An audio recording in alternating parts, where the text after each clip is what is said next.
For 22 years, this prison, Maltu, has been the epicenter of Jammeh's cruelty, the darkest period of Gambian history.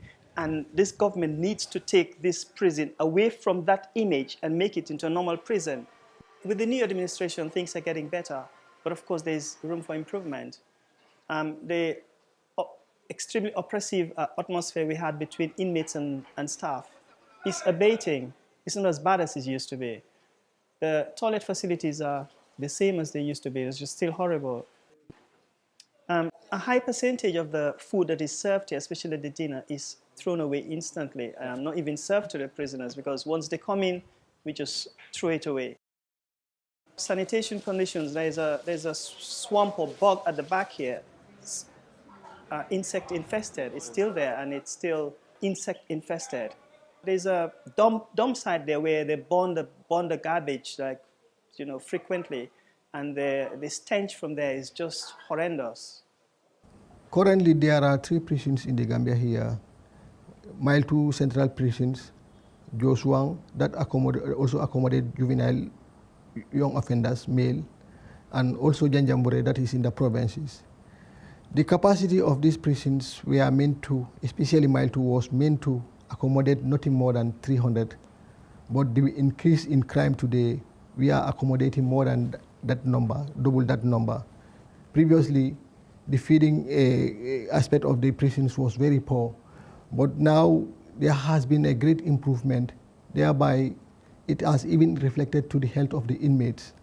Also, the privileges that were not given to the inmates before are now also been given, because previously prisoners who were sentenced to death were not allowed any visit, but equally now a monthly visit is accorded to all the inmates.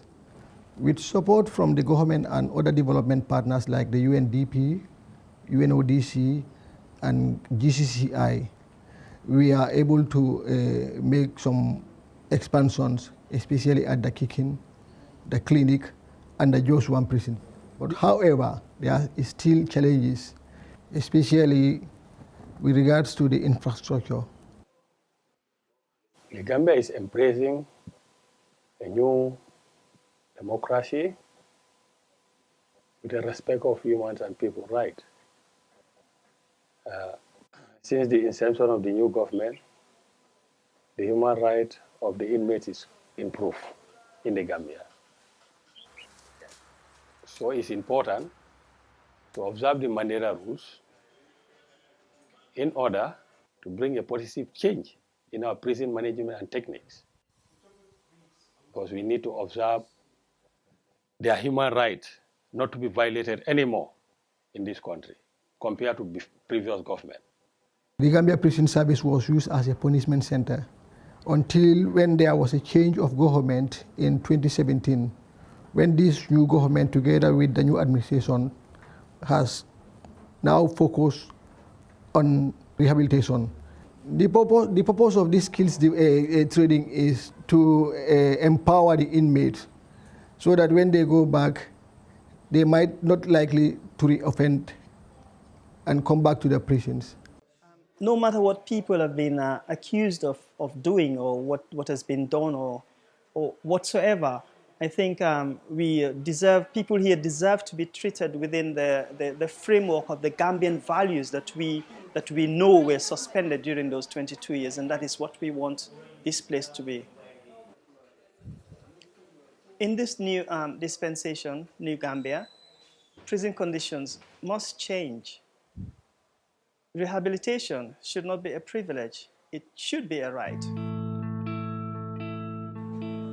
Our plans are to relocate the Mile 2 prisons to a better location, because looking at these prisons was established way back in the colonial era. The structures are almost obsolete and they are not fit to accommodate an individual. We need a prison where we would have a better sanitary facility, a prison where we would have a better vocational training centers for the inmates.